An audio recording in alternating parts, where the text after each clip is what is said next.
Well, hey there. Let's start this review off with one statement, and that is that this game just kicks ass, man. Now, with Stellar Blade, not only does it execute its combat elements with bosses, world building, and story to near perfection, it's got insane visuals and style, as well as just a nice coat of paint over all of it. Stellar Blade as a game is something that I was always looking forward to, but at the time, I was busy playing other things. So as I got through them and I came around to be able to play this one, which is a little bit of a longer game, but after its release, I heard many reviewers and games media folks say how great it was. I was busy playing other games at the time, so I wasn't really in a rush to play it, but then I knew that I had to get to it sooner or later. Since it was a bit of a longer game, I put it on the back burner, and well, here we are. I carved out some space for it, and boy am I glad I did. Although I didn't pick it up until about a year after its full release, which looking back on it, I do regret a lot,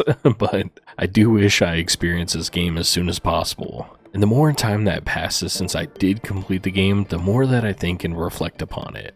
It's only been about 3 or 4 weeks since I completed this, but it is absolutely incredible. Now let's get into some quick notes that I have here before getting into the meat of this review, and of course the number one comparison is going to be Nier Automata. And although, yes, they do have a very similar vibe, you're going through a post-apocalyptic world where in the opening scene you're flying down to Earth with a group of soldiers and a squad who basically all get wiped out before you land. Your character is a badass with blades who can run around, flip, and fight robots and creatures alike, with an intense story about humans and robots. And of course you can't forget the androids here. Also the ability to retain humanity while not being fully human. And that is where the comparisons pretty much end though. While Nier is more of an action game with very fast and fluid movement and jumping around, shooting and slicing, in some relatively large open areas. Stellar Blade is not quite as fast, but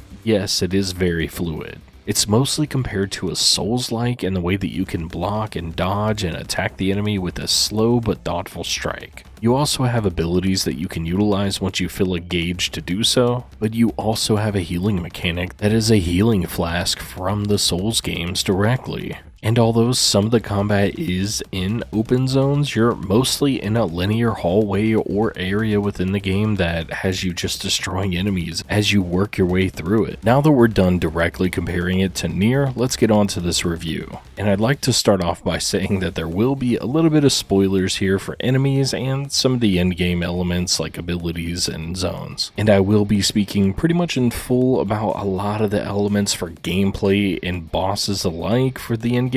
So if you care for any spoilers here of any kind regarding that, be sure to avoid this and come back when you're done. But with that out of the way, let's dive right in. Starting with the story here, as mentioned previously, your character, who is named Eve, is flying down to Earth from a spaceship. Other ships are being blown out of the atmosphere as you descend upon your landing, and when you do land, there is already a war being waged where you need to fight your way through a pretty large number of enemies that are laid out before you. As you work your way through these smaller enemies, a larger one comes up and, well, it ends up pretty much killing your squad leader. Then you get saved by a human named Adam. And yes, Adam and Eve is here on purpose, so he takes you to a ship. He explains more about the history of this world and how it became to be with the current status of Earth and its people. The Naytibas, which are the creatures that you're fighting against, are always on the hunt to kill the humans and destroy everything in their wake. Your squad was sent down from a ship that's way above Earth that's called the Colony to assist in liberating these creatures. Adam goes on to tell you that there are larger ones called Alphas, and that he can take you to one to help in their fight against them. You work your way through some linear but very gorgeous zones, learning bits about the people, being citizens and soldiers alike who have left notes around the game. Now, this is a recurring way of providing story beats without it being right in your face. They aren't audio logs, sadly, which would be nice to have a break from the large number of notes that are left around for you to read, but they did help build the world, and I got to understand where these people have come from, where they're going, or maybe where they died. They aren't the most intricate always or longest thing to read, so throughout my time with the game, I read practically all of them, because they were easy to chew through and it was a good break from the normal gameplay and cutscenes. But once you go through and kill this Alpha Naytiba, then you move on to the last city of humans on Earth, and that is Zion. This is where the story starts to get, well, a little bit complicated, but in a good way. I don't want to break down every single element of the story, but I'll give you a brief idea of what happens here, and then we'll keep it moving along. When you arrive at the city with Eve, Adam, and then their newest friend Lily, they all go through and meet Oracle, which he goes to explain that he needs these hypercells only obtained from killing the other Alpha Naytibas of the land, and they get you these hypercells that will allow you to restore the city to full power. And in doing so, the citizens will prosper and continue to rebuild society. But not only that, they will reawaken the humans that are kept in stasis and cryo sleep below the city. So after realizing that this is a pretty big deal to allow thousands of frozen humans to come back and assisting in rebuilding the entire city and world, we go out on an adventure to obtain these hypercells. We come to find out that over the course of the game, things aren't quite what they seem. There are some pretty large twists that happen throughout the game, although you can see most of them coming a mile away. It does keep the story very engaging, and although it's a little bit linear in some sections, it was compelling and it felt like it paid off at the end. There are also multiple endings where it depends on what you did before reaching the end of the game, but also a choice at the very end as well. I personally got the ending that had me fighting a big ass mech that kicked my ass, but I'm not going to go any deeper than that. You can look up those videos if you're curious of exactly what ending does what, but just know that going into it, I was not even anticipating having a choice here, and I was honestly blown away at the fact that once I approached the final cutscene, it gave me the option to choose. And I am very glad that it allowed me to do so. That way I felt my perspective of the events is what mattered in the moment. And as much as I enjoy a tailored story and the ability for a developer to tell a cohesive and conclusive ending, I also like the idea of having a choice. Prior to that very final choice in the end, you really didn't have any before that. Yet you're hit with this final moment, with this big ending that felt so momentous, and it just felt right being there. And that's going to be it for the majority of the story elements that I'm going to cover for this, next to the side quests that come along, and I'm also going to talk a little bit about small mechanics here that come into play before we get into the actual gameplay, because I feel they are pretty important to mention. And first of all, we're going to talk about fishing here. So there is a fishing minigame where there is 25 different fish to collect, and I actually didn't know about this until I fully completed the game, because I didn't go through and hit every single side quest along the way. I did a majority of them, but I just happened to miss the fishing one. So I didn't actually record any gameplay for this, and I apologize, but just know that I went back and checked it out. I didn't do everything for it, but it's a good distraction from the main gameplay. You can obtain junk instead of fish, but the mechanics for actually catching the fish is rather simple. You mostly just smash a single button, but it's gorgeous. The game is gorgeous through and through. Where you go and catch these fish is by retracing some of your steps to random bodies of water throughout the previous zones that you've already experienced. It's a good time, and it allows you to realize how far you've come from these earlier zones. And I personally love me a good fishing game. As long as in a game it's not too redundant, it actually rewards you, and in this case you get a pretty nice bathing suit outfit, then I'll enjoy it, just like I do in most other games that also include a minigame of fishing. And whenever it comes to outfits, of course we do get that bathing suit, and we will talk about more outfits later, I promise you. There are other side quests that come from a bulletin board, as well as when you randomly happen across an NPC, and some of these NPCs are extremely diverse. They all have their own backstories. They're just super unique looking. Some of them work together and change the overall story, and some of them have just a heart-wrenching dialogue and quests for you to be able to complete. They can range from going out searching for items, killing specific enemies in a zone, or even fighting an optional boss. Some quests are just given to you directly, while others you have to stumble across them. I never came across one though that was boring or felt like it was needless padding for game time. This was refreshing, since most games with lengthy and large quantities of side quests are just drawn out and extremely boring for the most part. But these were always rewarding, like the ability to change your hairstyle, get more outfits or upgrades, currencies and items. They were always worth looking out for in the end, and I appreciate that. Now let's move on to the biggest chunk of this review, and that is gonna be the motherfucking gameplay. And boy, is this the meat and potatoes of this game. Not only do you have a light and heavy attack, you also have a combo system for using the light and heavy attacks in a specific sequence that allows you to pull off a bigger combo. And there are quite a few different combos. You can also unlock more in the skill tree. Not only can you accomplish these combos with just the basic attacks, but you can also hold down these attack buttons or pause between as well. It allows you to mix in movement and special abilities between these attacks. Your arsenal doesn't expand much beyond just the main sword that you have, which your sword is also a part of your hairstyle, which is cool, but we'll talk more about your hairstyle later, along with the graphics and art direction. But when I first started this game, I felt the mechanics were a little bit clunky and almost floaty to a degree, but that's because I was just a bit more into movement gameplay, and Eve wasn't very movement heavy. While she is nimble and quick, she is very static and very stuck in her positioning. She doesn't really move when she attacks. Now, your special abilities allow you to move around a little more with a dash or a spin, but if you're thinking that attacking is just going to have you go spinning around an enemy to allow for repositioning, this is not going to happen. Just like in a Souls game, you need to pick and choose when you're going to strike your enemy, because when that animation begins, you're mostly just locked into place and open to attack. Now, you do have a block, which also includes a parry, and then you have a dodge, which includes two different kind of dodges. The enemies, when they go to attack you, will glow with purple or blue, which means that you can dodge the attack by either going forward or backwards. You'll end up sliding behind the enemy and able to stagger them and get a couple of hits on them. And just like the parry for blocking, if you end up doing a perfect parry on an enemy, then you're able to execute a flurry of attacks back on the enemy, and that helps build your gauges back up for your special abilities. You're able to execute more attacks and build your gauges that allow you to use your special abilities even more. It's very much like a rock, paper, scissors mechanic here, where an enemy is winding up an attack and you can either hit them until they fully launch that attack, but once they do, you need to react accordingly by either blocking or dodging. If not, then they will hit you and open you up for them to be able to combo. And these enemies in this game, they fucking hurt, okay?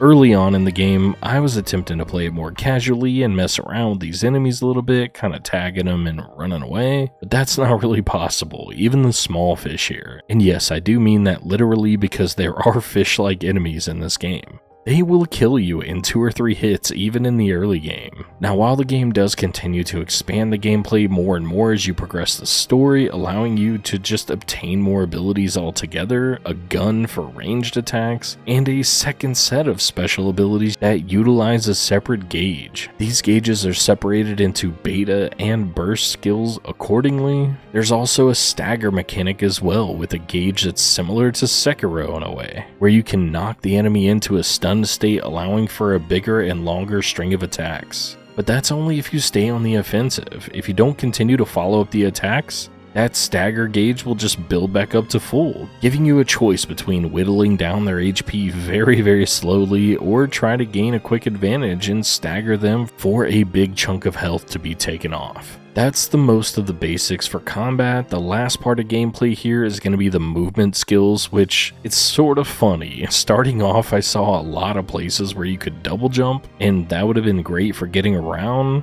And honestly, I didn't think that it would be in the game, because you don't get the double jump until 3/4 of the way through the game. But actually, I kind of like this, because it gets you used to being more grounded and running around, looking at what's directly in front of you, and working on those things that are right in your face, instead of having the ability to jump around wildly and see things that you can or cannot jump on and messing around with that. You also have an air dash, which weirdly enough, Eve can actually move through levels similarly to Lara Croft or Nathan Drake, where she can climb upon ledges and cliff sides, swinging on a rope or a pole. And none of this comes into play during combat at all or in any way, but it's also not extremely fleshed out and it's basic for the most part. None of it was necessarily tricky though, so the movement systems didn't require you to be super precise to pull off its minor requests to be able to reach an area or climb higher to a specific location. The best part of this was the pacing though, and with pacing in mind, that'll give us a good moment to move on to progression. And that way the pacing can play into this just like the gameplay did. Progression is done almost to perfection here. Now, you're placed into mostly linear zones like I said before in the first couple hours of gameplay. And every single one of these zones, they do circle back on itself where you unlock a door or a room that leads back to an earlier part. This always feels really great for the possibility of backtracking, but also to get a better understanding of the entire level's layout. You aren't just stuck moving forward, but almost always you're in a big circle that constantly circles back in on itself. The way these levels are set up with enemies placed specifically to challenge you in a small corridor or a large number of enemies in a slightly larger area. Maybe you have to decide who to kill first and how to kill them is up to you. But as I spoke about before in the gameplay section, you unlock many new abilities and even ways to traverse the environment throughout the game. These are all mostly unlocked through the story, but they're doled out at such a constant but yet not breakneck pace that it felt good. And the moment I reached a point of mastering or understanding the most recent mechanic that was provided to me, Stellar Blade would introduce another layer that changed things up slightly, giving me something new to engage with or learn to utilize against my foes. Now within the level design, there are also missions that take away all of your abilities besides your gun. This specific level that I'm talking about here was absolutely fantastic, and I had no idea that it was coming. I genuinely had my mouth wide open when playing this level for the first time. You're basically just forced into a section that plays basically like Resident Evil for the most part, where you've got enemies coming at you, but you have to manage your ammo. Enemies jump out at you randomly in a scientific facility and they try to jump scare you. While of course your only way of engaging with them is to run away, find some ammo, keep that space between you and them, and then gunning them down before they try to rip you apart. And it even has a fucking laser level, like come on.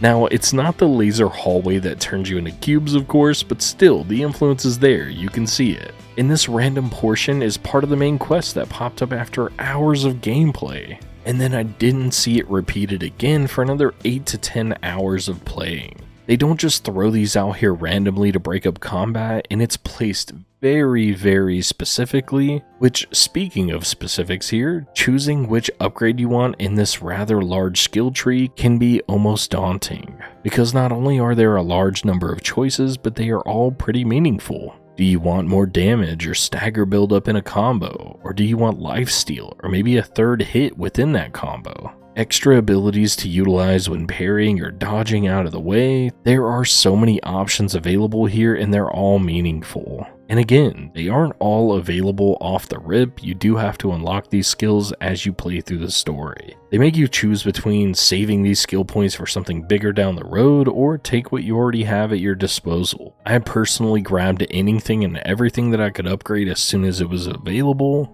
because I enjoyed managing new ways to combat my foes. Yet, taking the time to learn how these new abilities, they changed my playstyle, it was so goddamn fun. You can also upgrade your drone, which is your gun and your scanner. That's right, this game also has a Death Stranding type of scanner for your environment, and it is implemented almost perfectly. Ammo capacity and damage can be upgraded, your health, your potions, your consumable capacity, overall weapon damage, exosuits, gears to equip, which is also equipable items. With these last two for exosuits and gears, they change combat up a little bit for you though. They can add extra sword or gun damage, or even allow you to be slightly tankier with more health and damage resistance. So you can actually make a conscious choice to add these to whatever flavor you choose to have your gameplay and playstyle overall. And of course, I went into this with a mostly glass cannon build because I want all that damage. Just give me all the damage in the world, because if the enemies are dead, then how can they hurt you, right? And with consumables that you can buy and also upgrade the capacity for, there's also hidden cans around the world of Stellar Blade, where it can be a random can of green tea, coffee, or an energy drink. All of these are from the old days of Earth, and they're on display at camp, and if you collect them all, then you get a very revealing outfit, we'll say that. And since we're talking about outfits, we'll lead into the next part for anyone who has seen this game in the slightest. You know that there are outfits in this game.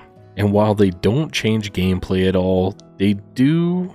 Well, let me just show you.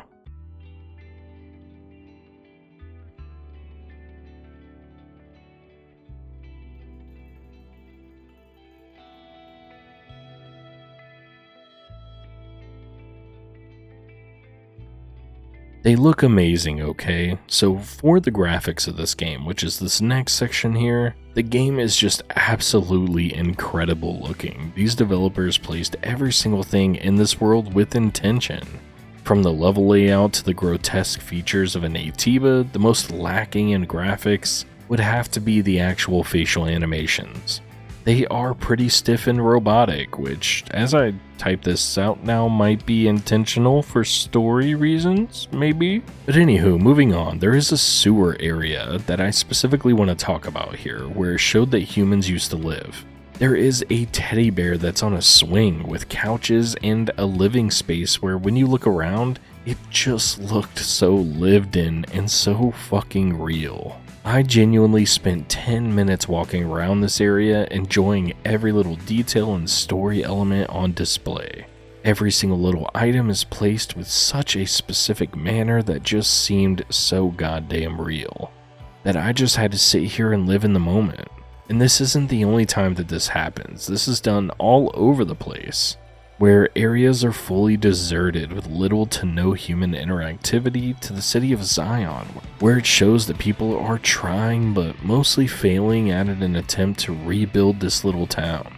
Also with these zones is an actual desert, or maybe some flowing water inside of a sewer system, a destroyed city block, or a pristine futuristic white, and I mean fucking white, mega structure. The Naytibas as the enemies are super grotesque and half organic, half machine looking monsters that have blood and guts flowing everywhere as you slice them into pieces.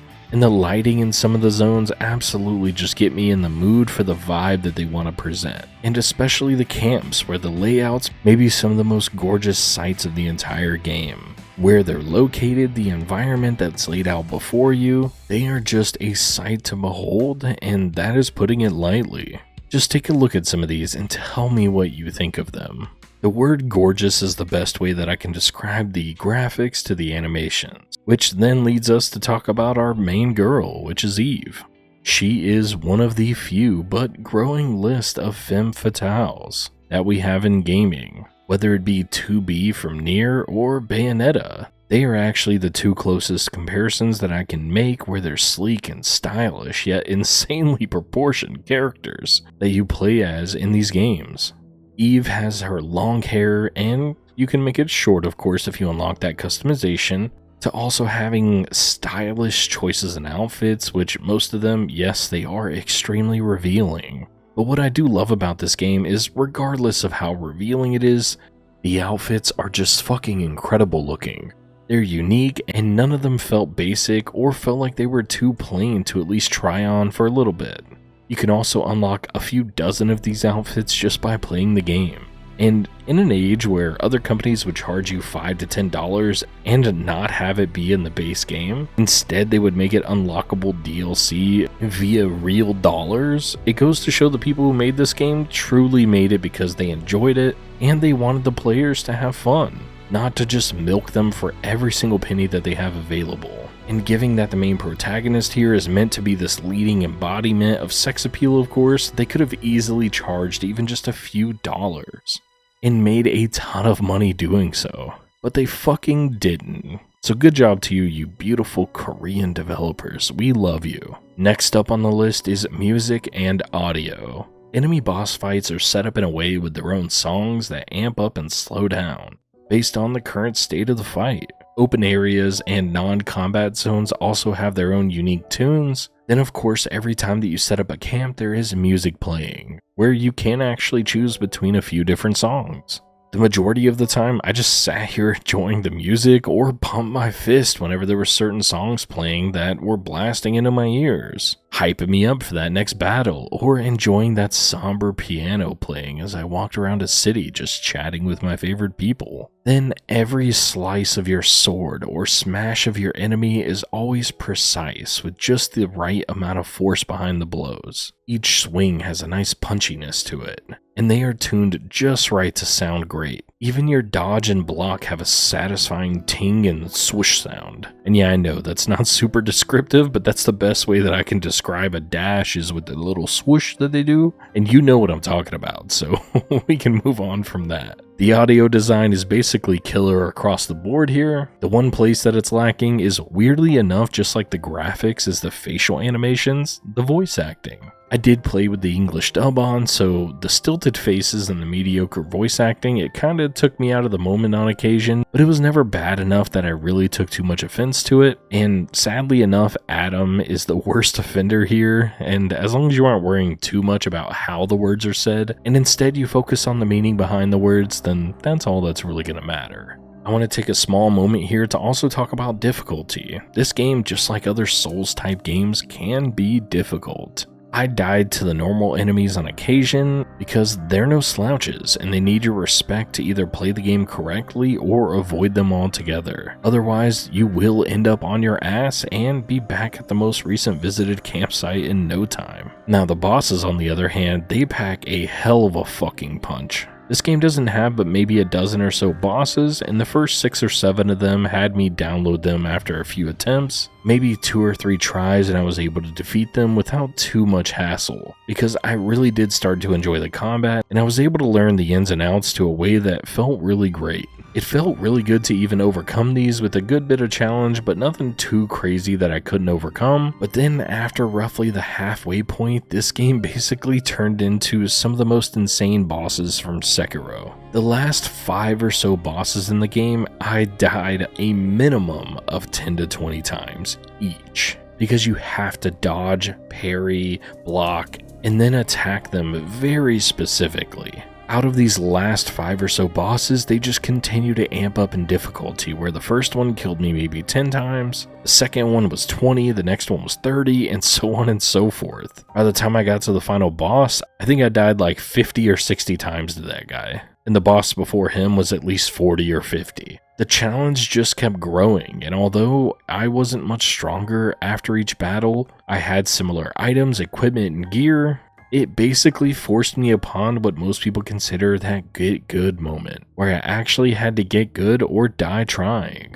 The last 3 bosses in particular were very gruesome and sometimes seemed unfair. But the more and more that I died to them, I started to learn their little quirks, allowing me to squeak out the win after many attempts. But this isn't a bad thing. I enjoyed the shit out of this. Souls games, and this game specifically, is not a game for everyone, and if you aren't here for the difficulty, then it may not be for you. Although the styling and the way this game looks makes it seem like it's closer to an action game like Devil May Cry, Bayonetta, or Nier, it does ramp up in difficulty after the first half, and you have to be ready to get your ass handed to you. So let's end it there with the talk of difficulty, and now we'll move on to the style of this game. I'm going to make this its own section to talk about just the tiny little details that made this game feel a bit like a game made by Hideo Kojima, where it just has no reason to have these little minute details that added to the overall quality and feel of the game. I'll also include the UI elements here as well, since it's part of the overall conversation that I want to have. And first off with it, I want to say that there is almost no clutter of the UI on the screen at all. Everything that you need for combat is basically right in front of you.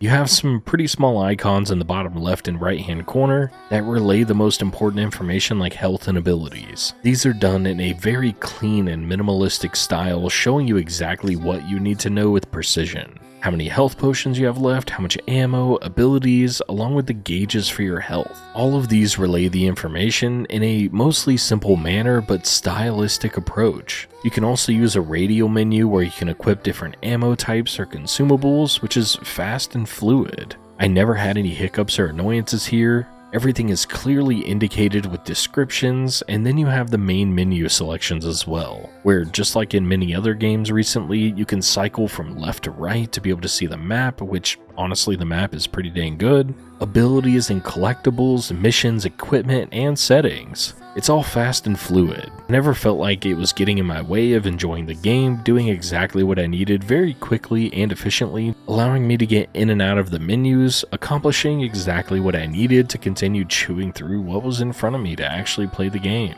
Everything from the menus to the world has a futuristic feel to it, yet it's still a bit old and rusty looking and clunky in a way, because again, remember, we are considered the last hope for humanity, but also the past and possible future all rolled into one. You get a sense of the style and what they wanted to portray with the items that are placed in the area, with physics behind almost every little thing. I do want to take a moment to mention the camps here because they are one of the few things that honestly just blew me away. First of all, they are basically just bonfires, but sometimes you need to activate them through a small side mission or other mechanism. But once you do, these camps spring to life with a fancy little umbrella that covers you, vending machines, cooking station, and a chair, with an entire smorgasbord of other things that you can tinker with here as well. And then there was my holy shit moments. Well, there's two of them, and they made me honestly fall in love with the little details of the game and make it one of my favorites of all time. There is one thing in the game where you can change the song that is in the camp.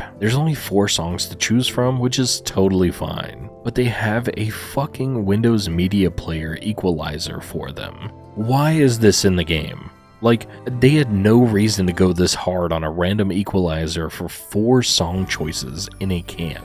You can just sit there listening to these songs when you're interacting with the camp and standing near it, so why did they add the ability to go into a menu and just fucking vibe with an equalizer? It was so nostalgic and so cozy feeling that I legit sat there for the first time that I found this for about half an hour, just vibing out. I enjoyed myself in the moment, and I realized how in love I was with this game. And the second thing that blew me away was the fucking cans, man. This is so simple, but these fucking cans, we talked about them previously in the other portion of the video where you can find these collectible cans, right? They have little descriptions for each individual can. There's 49 of them. They all have unique names and labels for them, and you go into this fucking vending machine where they spin in a circle with a menu that shows you every little detail about them. Like, how much time and effort do these people have to put into these little fucking cans? Like, again, I ask you, all this effort for something so little. And the way that I want to compare this and think about it is the coffee mugs in Horizon. The 2 Horizon games, the first one and the sequel, have you collect these random coffee mugs. And yes, they are collectibles that allow you to unlock items, just like in Stellar Blade. You unlock cans, you unlock coffee mugs, you go out and you collect them. Usually they do have unique names at least, but when you store them in the game, you only have a JPEG or a PNG that says, hey, coffee mug. But in Stellar Blade, they're in an entirely separate vending machine with a spinning animation and a description to follow them. So not only is there a goofy little animation when you first pick up these cans, but you also store them in a super unique way. Versus in Horizon as the first comparison, but many other games do this as well. All you get is a little message that just says, hey, you picked up that item, bud. Good job. And that's it. You move on with your life and it means almost nothing. Yet Stellar Blade has to go and just fucking one-up everybody and be like, nah man, we made an entire fucking menu and a reward system based upon this with just the most love and care and attention put into it. I absolutely adored this. It's so simple and so goofy, but it shows how much love they put into it. Now that's most of my thoughts for Stellar Blade. We're going to get to the ending here, and well, as I was looking forward to the game in hopes that it would fill my want and need for a stylish action game, it then began to not only accomplish this feat but also break through my top games of all time. And the more I sit back and reflect on my time with this game, the more I enjoy every tiny little aspect. There is more care, attention, world building, and style in one single area of this game than some games have in their entirety. And that isn't lost on me, and I'm sure it's not lost on anyone else who had the pleasure of playing this game. I hope we see many more games like this and from this developer, because they will be on my radar for anything that they release moving forward, which I absolutely hope is a sequel. I recommend this game to anyone who is up to the challenge, but who also wants to enjoy a fantastic game that has the most amount of passion and love poured into it. I don't care if you want to wait until it's on sale or buy it at full price. I need you to experience this game, because it is worth every second and every penny. Not every game can be a win, but this one is, and goddamn does it feel good when a developer knocks it out of the fucking park. This is Editing Chance, and as I was going through it, I realized that I missed a couple of points that I wanted to make throughout some of the small categories, and it was kind of hard to mesh those together and add them in after the fact, so I'm just going to kind of mention them here. So bear with me a moment while I glaze up this game just a little bit more for you.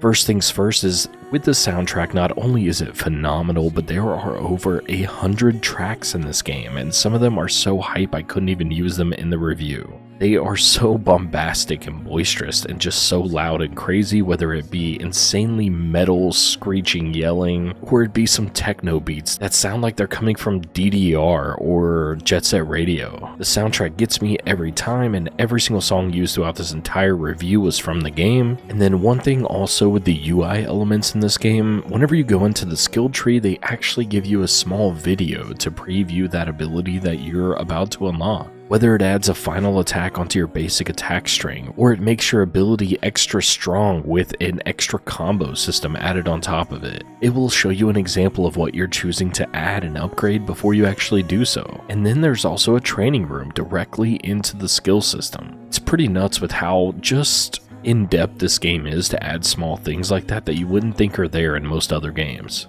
And then just to hammer home the point of how stylistic this game is, I know I used that word probably 25 times throughout this entire review, but the clothing is just insane. Now, they use this weird hexagon shape throughout a lot of the game that is on all the clothing and buildings and monsters, but I don't mind it. It keeps a sort of cohesive idea between the world and the way that these humans and monsters kind of cohesively work together in a way. But there is also a random, like, sliding skateboarding minigame, sort of, leading into a boss that only shows up that one singular time, and it is so fucking rad.